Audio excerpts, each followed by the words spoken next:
Salam, şagirdlərimizdə öyrənmə tərzi 4 cürdür. Bir qrup şagirdlər var ki, onlar fikir vermisiniz, ev tapşırığı verəndə görürsüz, vəsaitin, dərsliyin altına rəngli karandaşlarla çəkirlər, qeydlərini aparırlar və yaxud da rəngli kağız yapışdırıcılardan istifadə edirlər və yaxud da onlar deməli, rəngli dəftərlərə, rəngli kitablara üstünlük verirlər.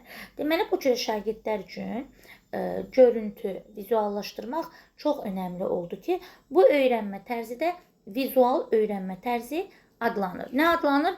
Vizual öyrənmə tərzi. Deməli, bu cürə uşaqlara nə qədər çox əyani vəsait göstərsək, xəritədən, çertyojlardan istifadə etsək, daha qənaətbəxş sayılmış olar.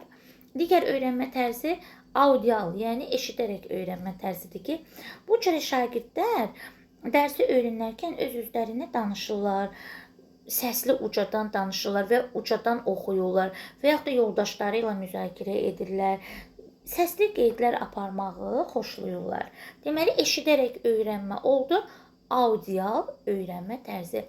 Bir qrup şagirdlərimiz də var ki, fikir verirsiniz. Məsələn, mən skelet dərsini keçəndə bir qrup şagird gəlir, elə gəlirlər maraqlı. Görürəm ki, sümüyə toxunurlar, skeletə toxunurlar məsəl üçün. Amma bir digər qrup şagirdi o maraqlı deyil də, ona heç toxunmur, kənardan baxır. Sizcə o niyə görə toxunur? Ona görə toxunmur, dərsi bölsün və yaxud da nəsə də.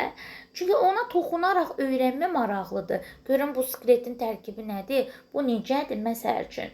Deməli, toxunaraq öyrənmə oldu kinestetik öyrənmə tərzi.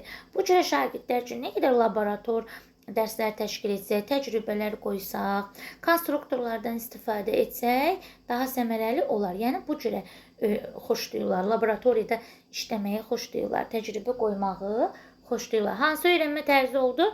Toxunaraq öyrənmə, təmas edərək öyrənmə, kinestetika deyirik buna. Bir də bir qrup şagirdimiz var ki, oxuyub yazaraq öyrənməyə üstünlük verir. Bunlar məsələn kitabxanaya getməyi xoşlayırlar. Orada oxuyurlar kitabdan və öz qeydlərini aparırlar. Bax, mən indi müəllim qruplarına da dərs deyirəm. Orada görürəm ki, bəzi müəllimlər oxuyur, özü üçün ayrıca qeydlərini aparır. Məsələn, bir qrup müəllimlərim mənim səslərimi dinləyib qeydlərini aparır. Mənim bir abituriyentim var idi. Mən məsəl üçün ona dərs keçirdim. Deyək ki, sürünənlər gedirdi, onun şəklini çəkirdi, qeydlərini aparırdı. Mən deyirdim, axı buna zaman niyə sərf edirsən? O deyirdi, müəllimə, mənim bu cürə yadımda qalır. Deməli, öyrənmə tərzi oldu.